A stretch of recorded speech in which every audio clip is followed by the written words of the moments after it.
नमस्कार, जोहार। मैं कुंदन कुशवाहा, आप देख रहे आवाज़ झारखंड की। साथियों, अभी मैं रामगढ़ नगर परिषद क्षेत्र के दौरे पर हूं और जो शख्स आपको मेरे साथ नज़र आ रहा होगा इसके चेहरे पे मत जाइएगा। मैं पहले बता रहा हूँ, इसके चेहरे पे मत जाइएगा, बच्चा मत समझिएगा। इस चेहरे ने नगर परिषद क्षेत्र के कार्यालय की नींद उड़ा रखी है, जिला कार्यालयों की नींद उड़ा रखी है। आपको बताते हैं कौन है रवि। आपको बता दें, रवि रामगढ़ नगर परिषद वार्ड नंबर 1 के निवासी हैं और लगातार जन मुद्दों को लेकर आंदोलन कर रहे हैं। आइए बात करते हैं रवि जी से और जानते हैं आखिर ये आंदोलन क्यों कर रहे हैं, क्या इनका मकसद है और क्या मांगे हैं। सबसे पहले तो रवि जी, बहुत बहुत स्वागत है आपका। आपको भी स्वागत है हमारे दरवाजे तक आने के लिए, हमारे घर तक आने के लिए। चूँकि आप गोला से चलकर 30-35 किलोमीटर की सफ़र तय करके आज अपने चैनल पे हमको लाए हैं, तो सबसे पहले आपको जोहार रहेगा।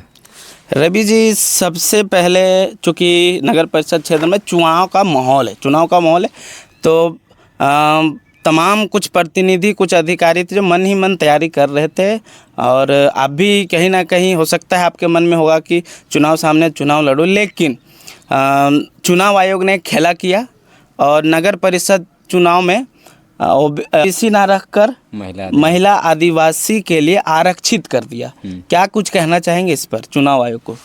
देखिए, सबसे पहले तो हम बताना चाहते हैं कि सरकार ने जिस तरह से नगर परिषद के 1,23,000 लोगों के साथ में और एक बड़े आबादी जो झारखंड में रह रहे थे, पिछड़ा वर्ग, BC1, BC2 और जनरल, इन सभी को दरकिनार करते हुए अपने स्वार्थ की राजनीतिक और अपनी कहा जाता है जातिगत राजनीतिक के दूरदृष्टिकोण के आधार पे ये राजनीतिक का समीकरण जो है बिगाड़ा गया। यहीं पे नहीं, रामगढ़ ही सिर्फ इसका उदाहरण नहीं है, रांची भी है, धनबाद भी है, हजारीबाग भी, ऐसे कई नगर निगम है, ऐसे कई नगर क्षेत्र है जहाँ पे जनसंख्या के आधार पे आरक्षण होना चाहिए थे, उसे नहीं मिला गया। हम बताना चाहते हैं रामगढ़ नगर परिषद के, तो रामगढ़ नगर परिषद में टोटल 32 वार्ड है। 32 वार्ड में 7 ST है और 4 AC है, 16 जो है जनरल है, BC1, BC2, इस तरह करके बाकी जो है हमारा BC1 का प्रत्याशी है, यानी वार्ड पार्षद का जो चुनाव आरक्षण है ये तय किया गया है।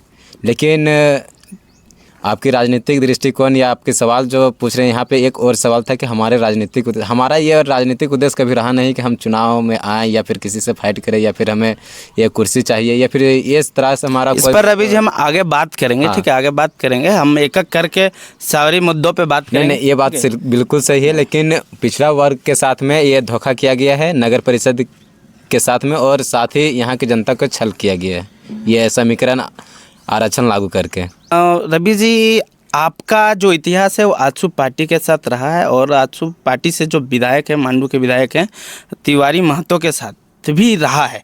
आप एक समय में मांडू के जो विधायक हैं उनके करीबी माने जाते थे, लेकिन क्या कुछ हुआ कि अचानक से आप आजसू को छोड़कर JVKS ज्वाइन कर लिए? विचारों का अनुदान है, क्योंकि आदान प्रदान विचार से ही था हमारा मेल मिलाप। अगर देखा जाए, हम आजसू से थे, यानी 8 से 9 साल 10 साल के हम लगभग अपना समय जो अपना युवा अवस्था होता है, चूँकि हम 17 से पार्टी। मेरा कहना है कि हम जो एक मिनट मेरा कहना है कि आपका आजसू से अलग होने का जो मकसद था वो व्यक्तिगत था या जनहित का मुद्दा था? रामगढ़ नगर परिषद के 1,23,000 लोगों का जो होल्डिंग टैक्स का विषय था, जो रामगढ़ आज जल रहा है, ये टैक्स ऐसा टैक्स है, ये बीमारी है लोगों के लिए, ये बीमारी है। आज आप किसी भी गांव में आप घूम के देख लीजिए, हम अपने स्वार्थ के लिए नहीं, हम जनहित के लिए बात करना चाहते हैं। और आप जनहित में कहीं भी 32 वार्ड है, 32 वार्ड में आप पहुँचिए और लोगों से जानिए कि पहले आप टैक्स दे रहे हैं, होल्डिंग टैक्स भरे, अच्छी बात है, आपको भरना चाहिए, अपने सुख सुविधाएं होना चाहिए, ये चीज़ अच्छी बात है। लेकिन इस पर जनप्रतिनिधि ध्यान नहीं देते हैं, जनप्रतिनिधि लोग उस पर कोई कार्रवाई नहीं करवाते। प्रशासन एक निगम को चला रहा है और ठेकेदार नगर निगम को चलाने का काम कर, जिसका हम विरोध करने का काम किया। और हमें ऐसा तो नहीं है कि रवि जी को कमीशन नहीं मिला तो अलग कर लिए? नहीं, अगर ये कमीशन की बात रहते तो हम कोई मंत्रालय का आदमी नहीं, हम कोई जनप्रतिनिधि नहीं, या फिर हम किसी तरह से एग्जीक्यूटिव नहीं, ऑफिसर नहीं, या फिर इंजीनियर JE नहीं, या फिर हम नाजिर नहीं, इस तरह से हमारा कोई नहीं, या फिर हम टेंडर सेल का कोई मेंबर नहीं जो हमको कमीशन चाहिए। हम जनता के लिए है और रवि एक ग्रामीण है। सबसे पहले आपको समझना होगा कि रवि एक ग्रामीण है। हम जिस जगह से निकले, हमारी जो समस्याएं हैं हम उसको प्रमुखता के साथ, चाहे सोशल मीडिया रहो, अखबार रहो, चाहे लोगों के साथ मिलकर जिस तरह से भी हम उसको लगे, हम चाहते हैं कि यहाँ की समस्याएं को सरकार सुने और यहाँ का समाधान करे। हाँ रवि जी, आपने जिन समस्याओं के बारे में अवगत कराया, होल्डिंग टैक्स है और भी सड़क वगैरह नाली का जो भी पानी का समस्या है, क्या इन समस्याओं को आप आंसू में रहकर जनप्रतिनिधियों को अवगत कराए थे? बिल्कुल, हमने सब चीज़ रामगढ़ नगर परिषद में जो सुविधाएं होना चाहिए था, हमने इन सारी विषयों पे, जो एक नगर और शहर में जो होता है, शहर के मतलब हमारा होता है सुख सुविधा। हम पैसा दे रहे हैं, पैसा पे कर रहे हैं, तो हमें सुख सुविधा और हमारे समय का सदुपयोग होना चाहिए, हमारे टैक्स का पैसा का सदुपयोग होना चाहिए।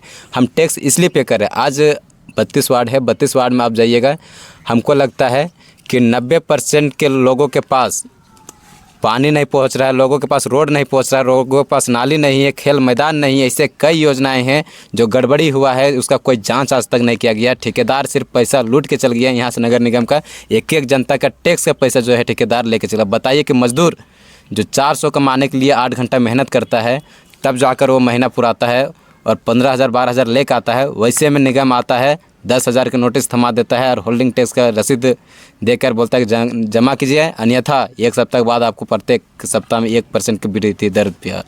आज ये टैक्स बढ़ते बढ़ते, आप पहले आता था हमारा खुद का टैक्स 349 या 48 के आसपास में, 50 के आसपास में, लेकिन आज वही टैक्स हमारा 784 रुपया है। उसका मैसेज भी मेरा पास है। अब बताइए कि ये टैक्स हम कंटिन्यू दे रहे हैं, लेकिन जो आदमी गरीब है, जो आदमी विकलांग है, जो आदमी विधवा है, जो आदमी 60 वर्ष से आगे चल गया है वृद्धावस्था में, उसका भी आज टैक्स आ रहा है। ये चीज़ पे सवाल क्यों नहीं किया जा रहा विधायक से? आज ये विधायक और सांसद क्यों मौन है? जब यही विधायक था मांडू का और सांसद यही जो वर्तमान में है, चुनाव के समय इन लोग घोषणा करते थे कि हम लोग माफ़ करवाएंगे, सारे सुख सुविधा देंगे, लेकिन आज तक क्या किया? हम ये जानना चाहते हैं विधायक से भी और सांसद से भी और यहाँ की एक एक जनता से भी कि आपका टैक्स का पैसा का सदुपयोग किया जा रहा है तो आप बताइए, और किया जा रहा है तो उसका सही यूज़ कहाँ पे किया जा रहा है, अब उस चीज़ को हमको दिखाई। खेल मैदान जो बना है, शोभा का वस्तु बना है, सामुदायिक भवन बना है, शोभा का वस्तु बना, रोड बना हुआ शोभा का वस्तु बना है, यहाँ तक कि टोटी झरना जैसे जो धार्मिक स्थल है, जो हिंदू के एक बहुत बड़ा समझिए कि शिव जी का आस्था का केंद्र है, वहाँ पे भी समझिए कि ठेकेदारी प्रथा लाग दिया गया है। शादी कराने के लिए अगर कोई बहन बेटी आता है, भाई लोग आता है, गरीब लोग आता है, उसका टेंडर करवा के बताइए कि 1500 रुपये ज़मीन में बिछाने के लिए, रूम के लिए 2500 3000 3500 रुपया वसूलने का काम। बताइए कि आम आदमी मंदिर क्यों शादी करने के लिए आता है? अगर उसका पास पैसा रहता तो वो मैरिज हॉल में शादी करता है या फिर घर में अरेंज मैरिज करता है, बहुत अच्छा कंडीशन शादी ब्याह प्रीति भोज दे सकता था। लेकिन मंदिर में आता है कि ताकि हम अपनी गरीबी को और शादी को अच्छा से हम निभा सकते हैं, अपनी रिश्तेदारी को निभा। लेकिन निगम जब से आया है, सिर्फ ठेकेदार, कॉरपोरेट और ब्यूरोक्रेट उसका सिंडिकेट चलाने काम कर रहा है। इससे पहले भी जितना अधिकारी था, हम इसको भी डराने काम किए थे। आरटीआई के तहत हम जवाब लेने काम किए थे, बाकायदे हमको कोई जवाब नहीं दिया गया। रवि जी, आप काफ़ी आक्रामक रूप में दिख रहे हैं। तमाम जिला के जो कार्यालय हैं वहाँ पे धावा बोल रहे हैं और लगातार संबंधित अधिकारियों से आप बातचीत कर रहे हैं। कहीं ये अगले चुनाव की तैयारी तो नहीं है? चुनाव हमने शुरू में ही बोला कि ये जनता की डिसाइडेड है। नहीं, राजनीति की तैयारी हो कि पहले तैयारी करते हैं जनता का नाम पर? ये जनता तैयार करे कि हमको राजनीतिक दृष्टिकोण के आधार पे देख रहे हैं, सामाजिक दृष्टिकोण के आधार पे देख रहे हैं, या फिर स्टूडेंट का। हम तो खुद एक लॉ का स्टूडेंट है, हम खुद अपना पढ़ाई कंटिन्यू कर रहे हैं। हमारा खुद 19 तारीख से एग्ज़ाम है, 19 20 एक मेरा खुद का एग्ज़ाम है। तो हम दूसरे के बारे में क्या तैयारी देखेंगे? हम क्यों हम अपना भविष्य देख रहे हैं।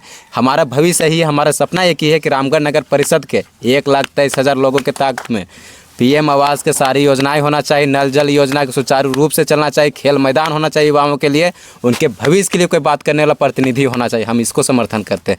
जो समर्थन कर रहे हैं हम उसको आगे बढ़ा रहे हैं। हमारे विचार जिससे मिल रहे हैं हम उस पार्टी में जा रहे हैं, हम उसके लिए काम कर रहे हैं। अगर हमारे साथ में अगर किसी तरह से, अब बताइए कि क्या राजनीतिक दृष्टिकोण आप खुद से लोगों से।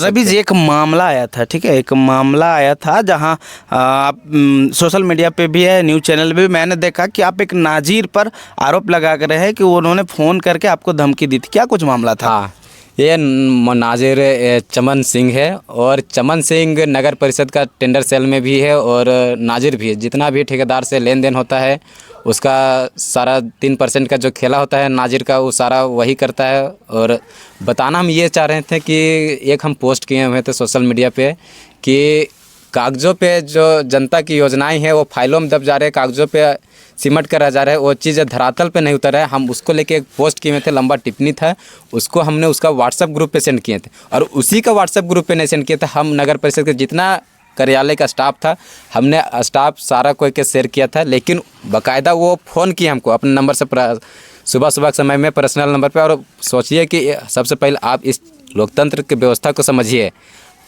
उसका कॉल करना सिर्फ एक कॉल नहीं था, उसका एक व्यवस्था को समझिए, लोकतांत्रिक व्यवस्था की किस तरह से हनन किया वो, कि मेरा पर्सनल नंबर पे फ़ोन करके और क्या बोल रहा है कि ज़्यादा नेता बन रहा है, तेरा घर कहाँ है, हम आ रहे तुम्हारा घर। ये मंशा क्या दर्शा रहा है बताइए कि एक आउटसोर्सिंग कंपनी पे काम करने वाला स्टाफ, जिसका नौकरी चंद मिनट में जा सकता है, चमन का नौकरी चंद मिनट में जा सकता है, उसका टेंडर चंद दिनों में समाप्त हो सकता है, वैसा आदमी एक नेतृत्वकर्ता पे यानी युवाओं पे अगर कर रहा है, कहीं ना कहीं आने वाला समय में वो इस लोकतांत्रिक व्यवस्था का हनन करने का। नगर परिषद के हम एग्जीक्यूटिव ऑफिसर, कार्यपालक पदाधिकारी महोदय जो वर्तमान में है, हम उनसे भी मांग कर रहे हैं कि इस विषय पे और इनसे पहले जितने भी आपराधिक प्रवृत्ति का स्टाफ उनके नज़र में है, चाहे वो एग्जीक्यूटिव ऑफिसर मनीष कुमार रहे, प्रेम प्रकाश सिटी मैनेजर रहे, या फिर कैश रहे, या फिर सलमान रहे, या फिर बॉडीगार्ड रहे, या जो भी रहे, जो भी गुंडागर्दी के प्रवृत्ति वाले लोग वहाँ पे नगर परिषद में स्टाफ बन के हैं,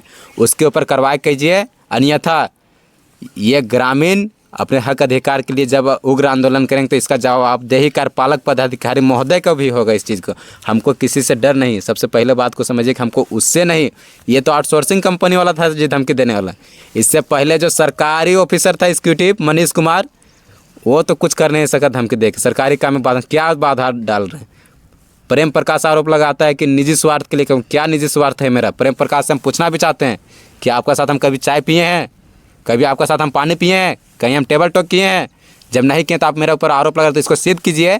और हम उपायुक्त से भी मांग करते हैं, जितने हमारे आवेदन दिया गया, जो मारपीट किया, फिर आत्मदाह जैसे हमको मानसिक रूप से प्रताड़ित किया जाए नगर परिषद की ओर से, इस चीज़ को संज्ञान मिले और एक एक पत्राचार को ध्यान में रखिए और जनहित के लिए निर्णय कीजिए।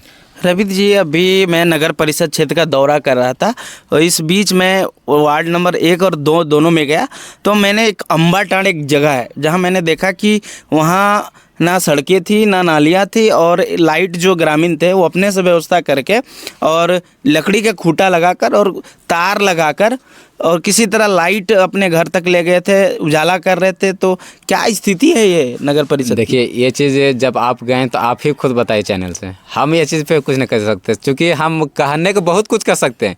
ये दर्द हमारे अंदर है, ये आक्रामकता हमारे अंदर है, जो नगर परिषद में शोभा का वस्तु बना हुआ है, शोभा का केंद्र नगर परिषद, चाहे वो जल मीनार रहे, चाहे स्ट्रीट लाइट रहे, चाहे सामुदायिक भवन रहे, खेल मैदान रहे, नाली रहे, तालाब रहे, चाहे डस्टबिन रहे, या जो भी जन कल्याणकारी योजना जो जनता के हित के लिए होना चाहिए था, उसका सदुपयोग नहीं किया गया है, बल्कि उसका दुरुपयोग किया गया है और जनता को दिग्भ्रमित करने का काम किया गया। हम ये बात भी बताना चाह रहे हैं आपको इस चैनल के माध्यम से कि सिर्फ आप 1 नंबर और 2 नंबर ही वार्ड नहीं देखिए, आप 30 से 35 किलोमीटर यहाँ आज धनारा चल के आए हैं।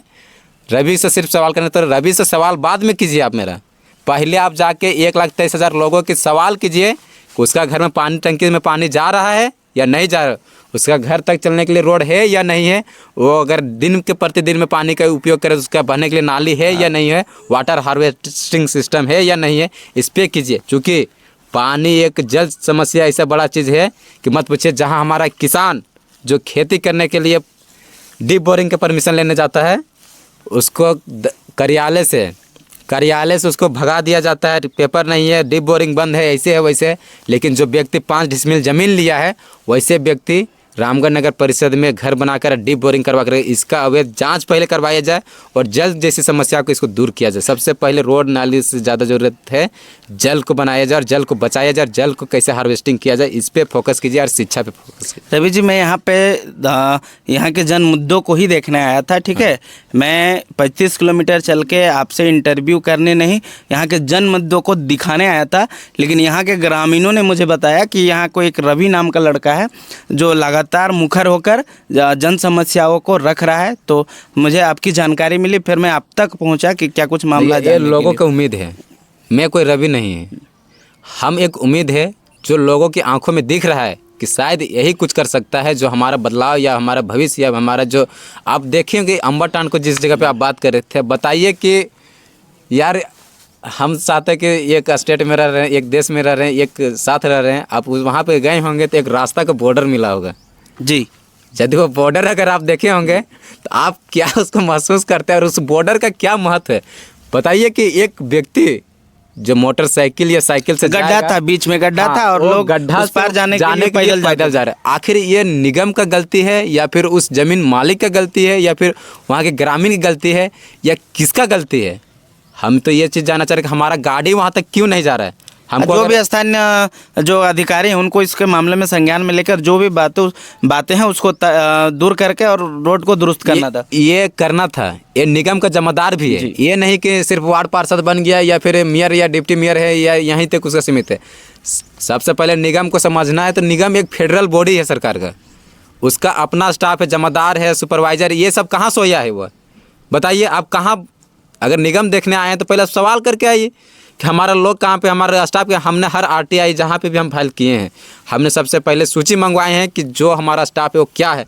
आज बताइए कि टेंडर सेल में जेएमएस का टेंडर, जो झारखंड म्यूनसिपल का टेंडर होता है, वो एक आउटसोर्सिंग कंपनी वाला कंप्यूटर ऑपरेटर देख रहे हैं, जबकि वहाँ पे सरकारी आदमी का टेंडर देखने का अधिकार है। ये अधिकार उसको कौन दिया सुपरवाइजर को जेएमएस का टेंडर देखने के लिए? और बाहर से दिल्ली से और कलकत्ता जैसे ठेकेदार को और रांची जैसे ठेकेदार को यहाँ पे लाया जा रहा है कि रामगढ़ में ठेकेदार नहीं है, क्यों नहीं जनप्रतिनिधि बोल रहे हैं? डस्टबिन इतना वो लगा उड़ के चल गया, उसका कहाँ गया हिसाब? आप हिसाब की बात कीजिए, जनता की सुविधा के लिए लगाएं तो जनता की सुविधा दीजिए। हम कभी भी आप रामगढ़ नगर परिषद घूमिए, और ये हम ओपन चैनल में भी बता दे रहे हैं आपको कि जनता कभी भी टैक्स देने से पीछे नहीं हटा है, क्योंकि उसको पता है कि टैक्स अगर हम नहीं देंगे तो मेरा पीछे आर्थिक बोझ बढ़ेगा, 5% 10% को और बढ़ोतरी होगा। वो देर, लेकिन जनता को सुविधा मिले टैक्स के बदले हम ये चाहते हैं टैक्स एक बीमारी बन के लोगों के बीच में ना रहे।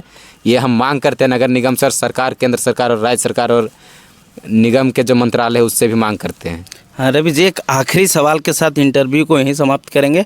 अगर आप जिन मुद्दों को लेकर लगातार आंदोलन कर रहे हैं, अगर इन मुद्दों को, इन मामलों को संज्ञान में नहीं लिया जाता है तो क्या कुछ रवि का आगे आंदोलन का रूपरेखा होगा?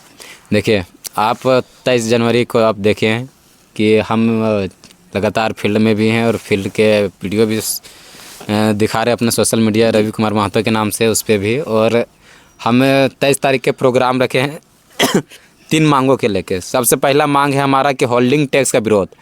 हम ये विरोध इसलिए जता रहे हैं, लोगों के दिमाग में हम इसलिए लाना चाह रहे हैं कि ये टैक्स बीमारी है और इस बीमारी को इलाज करने के लिए इस बीमारी नाम को शब्द को पहले हटाना पड़ेगा। ये टैक्स को हटाना पड़ेगा, चूँकि टैक्स के अनुकूल यहाँ के लोगों को नहीं मिल पा रहा है सुविधा, इसलिए। दूसरा हमारा मांग है कि जन कल्याणकारी योजना, आप जो देख रहे हैं कि रामगढ़ नगर परिषद में शोभा का केंद्र बना हुआ, चाहे वो जल मीनार हो, तालाब हो, कोई स्वच्छता के लेकर मिशन है, डस्टबिन लगा हुआ है, या खेल मैदान है, नाली है, तालाब है, जो भी जन कल्याणकारी योजना है, ये शोभा का वस्तु नहीं बने, इसको धरातल पे लाए। इस योजना में जितना भी ठेकेदार संलिप्त है, भ्रष्ट ठेकेदार, भ्रष्ट पदाधिकारी, भ्रष्ट जो अकाउंटेंट्स है, ऐसे लोगों का जो हस्ताक्षर उस कागज़ पे पड़ा है, वैसे दोषी पदाधिकारी को, संवेदक को कार्रवाई करे और बर्खास्त करे और इसका ठेकेदारी रद्द करवाया जाए। ये हमारा दूसरा मांग है। तीसरा मांग है कि आय से अधिक संपत्ति की जांच किया जाए नगर परिषद का स्टाफ और कर्मचारियों की। चूँकि नगर परिषद बने कितना साल हुआ, आप पहले बताइए हमें। काफ़ी समय हो चुका है, बहुत साल, 5 से 8 साल हुआ है जी। 5 से 8 साल नगर परिषद के जनप्रतिनिधि जो चुनाव लेने आएंगे, जो लोग अपने मैनिफेस्टो रखेंगे कि 75 साल में जितना विकास नहीं हुआ, नगर परिषद 5 साल में ये विकास किए हैं। हम ये विकास इसलिए बोल रहे हैं क्योंकि ये जनता के दिग भ्रमित करने का काम किया है। ये इसका विकास एग्जीक्यूटिव के 8%, अध्यक्ष के 7%, उपाध्यक्ष के 6%, वार्ड पार्षद के 2%, सुपरवाइजर के 1%। एक मिनट, आप बड़ा आरोप लगा रहे हैं यहाँ के जनप्रतिनिधि ऊपर कि उनका कमीशन सेट है। आरोप लगेगा, चूँकि हमने एक आवेदन दिए हैं और एक विधायक होश में बात कर रहे हैं ना, क्योंकि अगर ये आपका जो आरोप है गलत निकला, आप पे कार्रवाई हो सकती है। सरकार के जितना भी नुकसान जाएगा, कोर्ट के जितना भी नुकसान जाएगा, कोर्ट में समय जाएगा मेरे नाम से, उसका जो भी दंड का प्रावधान होगा हम भरेंगे। फिजूल खर्च हम नहीं करेंगे।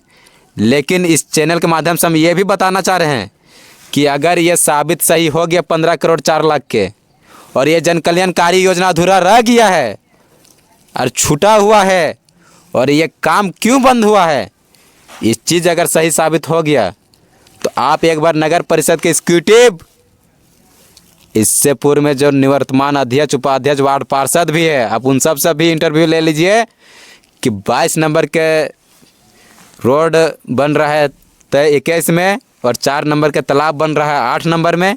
ये चीज़ भी दिखाइएगा आप। सिर्फ हमारे तक नहीं रखे कि हम आरोप लगा रहे हैं जी बिल्कुल, हम तमाम आरोप लोगों लग तक रहा है। पहुंचेंगे। देखिए कुंदन जी, आप जिस चीज़ को आरोप लगा रहे हैं और हमारे ऊपर आरोपी नाम के सिद्ध कर रहे हैं, तो आपको ये चीज़ को भी दायित्व रखना होगा। पहले आप कार्यालय पहुँचिए और इन योजनाओं को पहले धरातल पे उससे देखिए जो हमारा आरोप आपने लगाया है ये कमीशन के नाम पर, ठीक है। अब ये जांच का विषय है, ये हम नहीं, मेरी चैनल नहीं, जो अधिकारी हैं, तमाम जो अधिकारी से संबंधित अधिकारी हैं, वो जांच करके इसका रिपोर्ट देंगे कि आपका आरोप सही है या गलत। ये इस चीज़ तो मेरा कहना है कि अगर उस जांच में मांग के लिए मेरा कहना अगर उस जांच में आपका जो आरोप है, चूंकि वो सम्मानित जनप्रतिनिधि हैं, अगर आपका आरोप गलत निकलता है, आप पे कानूनी कार्रवाई होगी। हमने कहा कि बेसमय अगर हम कोर्ट के लेंगे, चूँकि हाई कोर्ट में 5 करोड़ कोर्ट में केस लंबित है, 23,000 के समथिंग CGM कोर्ट में केस लंबित है। यदि हम इसका समय लेंगे न्यायालय के, तो न्यायालय हमें जो भी दंड का प्रावधान देगा हम उसको जवाब दे रहेंगे, हम उसका जो भी पनिशमेंट रहेगा हम उसको निभाएंगे। लेकिन न्यायालय ने अगर उसे गलत साबित किया तो उन योजनाओं का ठेकेदारियों का हमेशा के उसका ख़ानदान तक के लिए, चाहे अधिकारी रहे चाहे कोई भी रहे, उसका 7 पीढ़ी तक के पैसा वसूलने का हिम्मत होना चाहिए न्यायालय को। ये चीज़ भी हम चुनौती दे रहे हैं आपको बिल्कुल से। बिल्कुल मेरा भी मांग है कि जो रवि जी का आरोप है, अगर इस पर संबंधित जो भी अपराधी हैं, जो भी इस पर दोषी पाए जाएंगे, उन पर निश्चित रूप से कानूनी कार्रवाई होनी चाहिए। हाँ, हमने एक सप्ताह पहले हमने CID पुलिस महानिरीक्षक अनुसंधान विभाग के जो मेन है चीफ, हम उसको भी आवेदन दिए हैं और CID को भी भेजे हैं, CBI को भी भेजे हैं। आज तक ये रिपोर्ट हमारे अधूरा है। हम इन सरकार के स्वतंत्र एजेंसियों से भी मांग करते हैं कि इन योजनाओं का आप एक बार स्वतः आके निरीक्षण कीजिए। जनप्रतिनिधि की कोई ज़रूरत नहीं, रवि को भी कोई ज़रूरत नहीं। आप जनप्रतिनिधि, आप सरकार के स्वतंत्र एजेंसी ED है, CBI है, आप जांच कीजिए। हम तो ये शुरू से मांग करें, अगर हम गलत हैं, हम समय किसी के एक जनता की भी अगर हम समय बर्बाद किए हैं तो हम उसका भुगतभोगी हैं। हम उसको जो भी पनिशमेंट रहेगा हम भुगतने के लिए तैयार हैं। तो चलिए इंटरव्यू को आज यहीं तक रखते हैं। रवि जी, आपको समय देने के लिए बहुत बहुत धन्यवाद। बहुत बहुत धन्यवाद। 30-35 किलोमीटर चल के गोला से रामगढ़ और रामगढ़ से सांडी पहुंचने के लिए बहुत बहुत आभार। तो ये रवि जी थे और नगर परिषद क्षेत्र के तमाम मुद्दों पे प्रखर होकर आक्रामक तरीके से लगातार आंदोलन कर रहे हैं। इसी तरह झारखंड की तमाम खबरों को जानने के लिए, सबसे पहले जानने के लिए और ईमानदारी, ऑनेस्ट रिव्यू के लिए आप देखते रहे आवाज़ झारखंड की। धन्यवाद।